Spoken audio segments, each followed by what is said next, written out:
in this short workshop, I'd like to cover creating your individual development plan and the IDP. For those of you who haven't had a chance, you can please make sure to go to the website at the bottom of all the slides, and it has access to the handouts and to the worksheets that we'll be covering today. So let's start, before we go into the actual working on an IDP, let's start with a quick overview of what is an individual development plan or IDP and how it can actually help or serve as a professional readiness tool for graduate students. And so the purpose of the IDP is really threefold. The IDP is designed to help you think about what are the professional goals and objectives that you're interested in, to help you assess your skills relative to those particular career goals.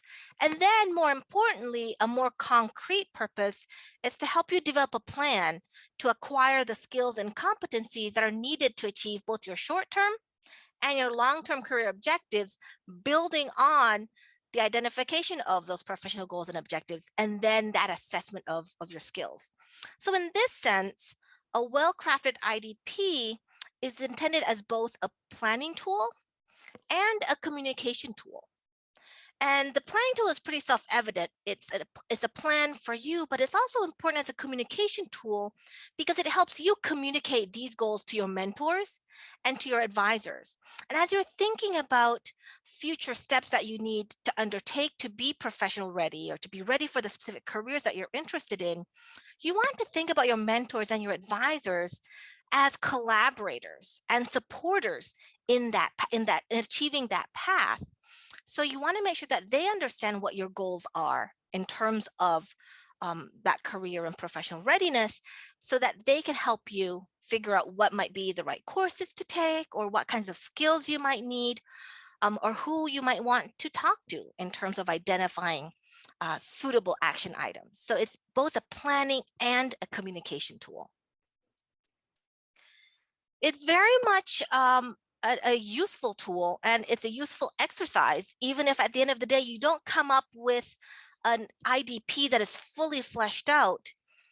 Just going through the motions of developing an IDP helps you clarify what are your career goals and what are your expectations. It supports better communication. I mentioned that, especially with mentors, faculty members, colleagues who might support you as you're thinking about career options, as a tool for planning and hopefully get you to those successful outcomes. So you want to think about developing this IDP not in a vacuum. So yes, it's an IDP for you, but you don't have to go at it alone. So you want to think about developing this plan in consultation with advisors, with other mentors, to help you achieve these goals. It's a pretty straightforward 4-step process.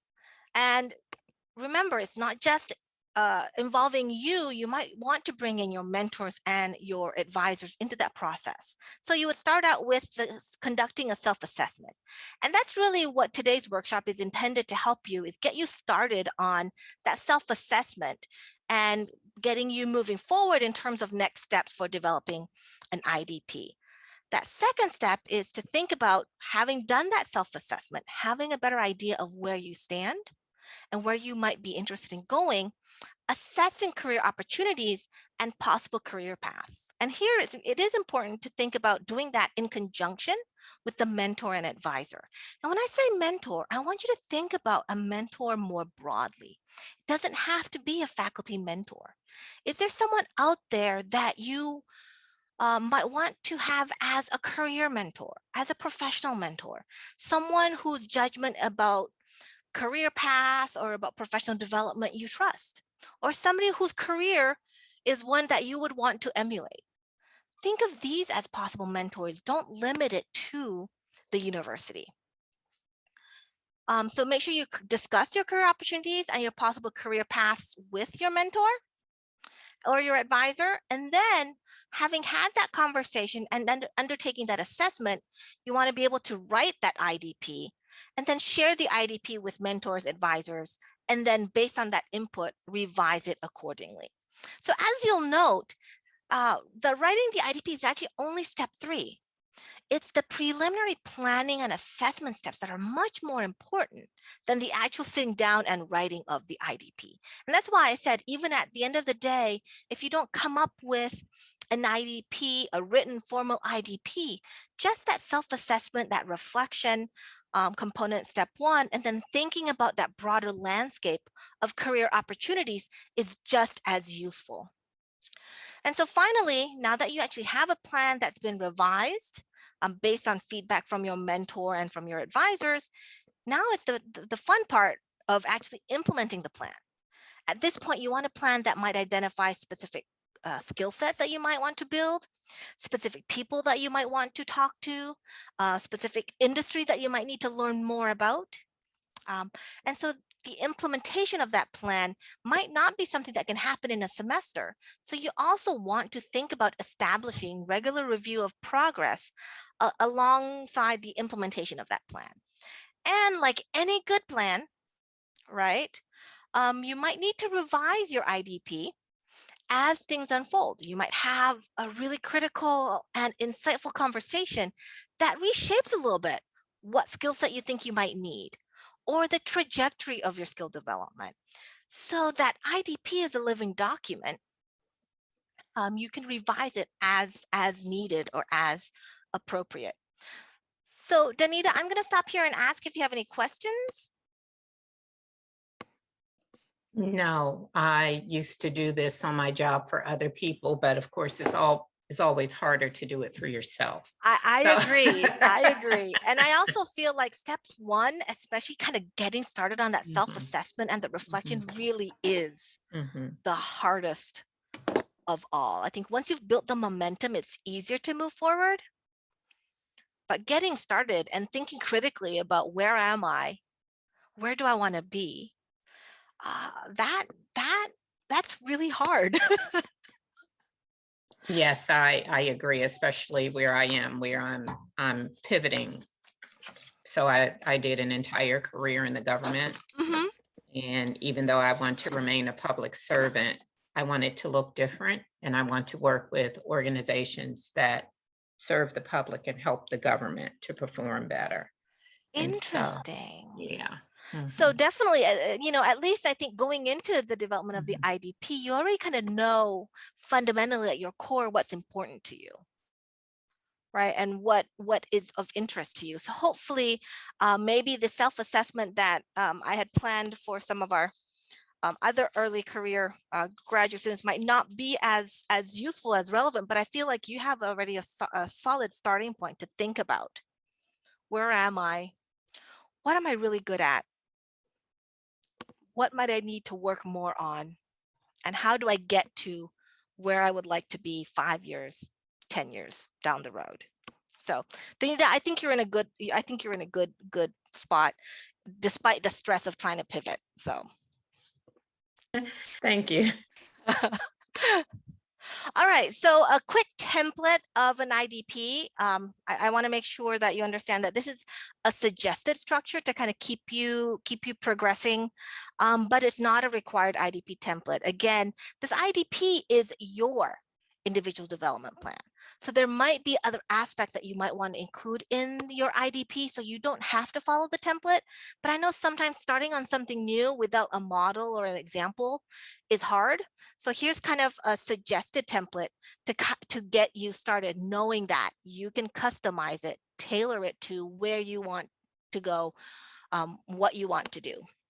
Oh, so the first is to think about what are the areas that you want to develop.